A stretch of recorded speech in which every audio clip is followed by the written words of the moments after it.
Hi hello नमस्कार, मी शोभा आपल्या चॅनलवरच्या अजून एका नवीन रेसिपीमध्ये तुम्हा सर्वांचे स्वागत करत आहे. आणि आज आपण छान गरमागरम चटपटीत असे कॉर्न पॅटीस तयार केलेले आहेत ते आज आपण बघणार आहे. तर पावसाळ्यात बाजारामध्ये असे स्वीट कॉर्न मका मिळते, ते आपण आता पाणी टाकून आणि थोडंसं मीठ टाकून उकडून घेणार आहे. मक्याची कणसे सोलून उकडून घेतली तरी चालतील. 4-5 मिनटे फक्त स्वीट कॉर्न आपल्याला पाण्यामध्ये उकडून घ्यायचे आहे. त्यानंतर लगेच चाळणीमध्ये याप्रमाणे निथळून घेतले आहे. मक्याचे दाणे मिक्सरच्या भांड्यामध्ये किंवा चॉपरमध्ये बारीक करून घ्यायचे आहेत. 1 वाटी पोहे मिक्सरच्या भांड्यामध्ये काढून बारीक करून घेतलेले आहेत. 3-4 बटाटे उकडून घेतलेले आहेत. 3-4 बटाटे कुकरमध्ये पाणी टाकून उकडून घेतलेले आहेत आणि नंतर बटाटा खिसून घेतलेला आहे. चवीनुसार यामध्ये मीठ टाकत आहे आणि बारीक करून घेतलेले पोहे आपण यामध्ये टाकून एकत्र पीठ मळून घेणार आहे. बटाटा खिसून घेतल्यामुळे बटाट्याचे तुकडे वगैरे राहत नाहीत. एकसारखा बटाटा जो आहे तो छान असा स्मॅश होतो. बटाट्याला छान असं बाइंडिंग येण्यासाठी एक तर तुम्ही यामध्ये कॉर्नफ्लॉवर घालू शकता किंवा पोह्याचे पीठ या पद्धतीने तयार करून घेऊ शकता. 1 वाटी पोहे मिक्सरला बारीक करून घेतलेले ते सर्व पोह्याचे पीठ आपण यामध्ये टाकले आहे आणि सर्व चांगले एकत्र मिक्स करून मळून घेतलेले आहे. तर अशा पद्धतीने आपल्याला पीठ चांगले एकत्र मिक्स करून मळून घ्यायचे आहे. पोह्याचे पीठ थोडं थोडं करून लागेल तसं बटाट्यामध्ये घालायचे आहे आणि घट्ट एकजीव असे पीठ मळून एकत्र चांगले घ्यायचे आहे. वाटत असेल तर पाण्याचा हात घेऊन पीठ चांगले मळून घ्यायचे आहे. स्वीट कॉर्न थोडा थोडा चॉपरमध्ये घालून बारीक केलेला आहे. यामध्ये 1 चमचा अद्रक लसूण पेस्ट टाकत आहे. 4-5 छोटे कांदे चिरून घेतलेले आहेत, तेही आपण चॉपरमध्ये बारीक करून घेतलेले आहेत, तेही आपण यामध्ये टाकत आहे. यामध्ये आपण थोडंसं चिली फ्लेक्स घालत आहे. 1 चमचा आपण यामध्ये ऑर्गॅनो घालत आहे.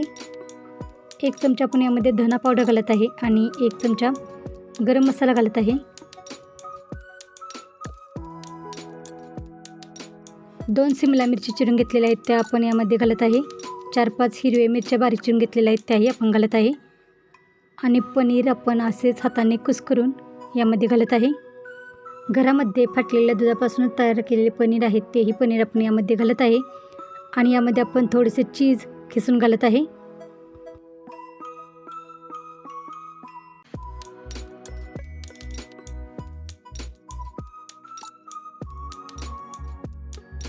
बारीक चिरून घेतलेली कोथिंबीर आपण यामध्ये घालत आहे.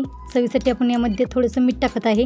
तर पारे तयार करताना आपण त्यामध्येही थोडंसं मीठ टाकलेलं आहे आणि यामध्येही आपण थोडेसे चवीसाठी मीठ टाकत आहे. आणि हे सर्व चांगले आपल्याला एकत्र मिक्स करून घ्यायचे आहे.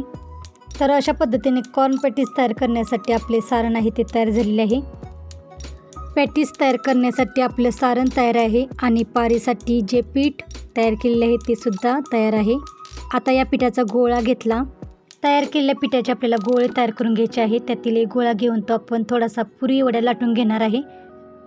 किंवा आपण ज्या पद्धतीने पुरणपोळी तयार करताना पिठाची वाटी ज्या पद्धतीने तयार करून घेतो नंतर त्यामध्ये पुरण भरतो त्या पद्धतीने आपल्याला हे सारणसुद्धा भरून घ्यायचे आहे.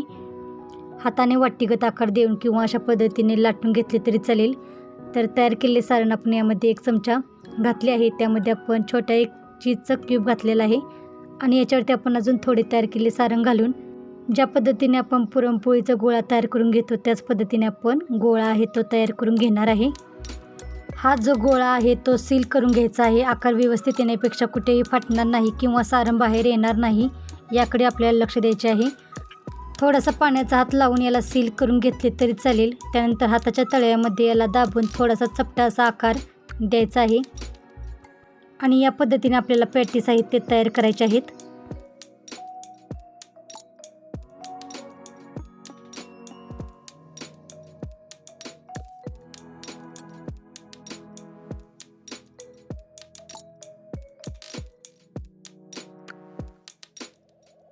जर का पीठ तुम्हाला घट्ट वाटलं तर थोडासा पाण्याचा हात लावून पीठ मळून घ्यायचे आहे.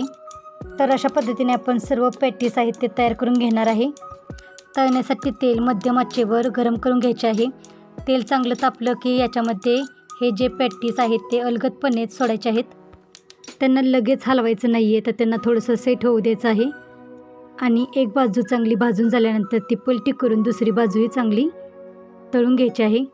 तर असा सोनेरी कलर आल्यानंतर आपण पलटी करून दुसरी बाजू आहे तीही चांगली छान असे सोनेरी रंगावर तळून घेणार आहे. हे पॅटीस पोहे घातल्यामुळे खूप जास्त तेलकटही होत नाहीत. याप्रमाणे पूर्णपणे तळलेले पॅटीस जर का तुम्हाला आवडत नसतील तर अर्थातच पॅनमध्ये किंवा तव्यावर यांना थोड्याशा तेलामध्ये शॅलो फ्राय करून घेऊ शकता.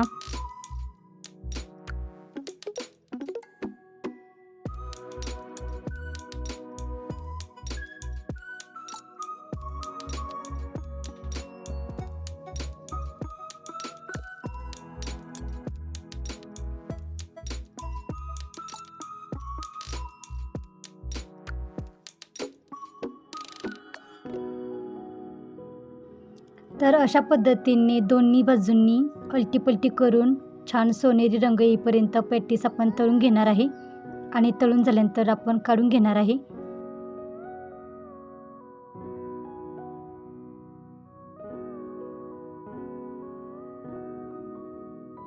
तर असा छानसा कलर आल्यानंतर आपण पॅटीस काढून घेणार आहे. तर अशा पद्धतीने आपण सर्व पॅटीस तळून घेणार आहे.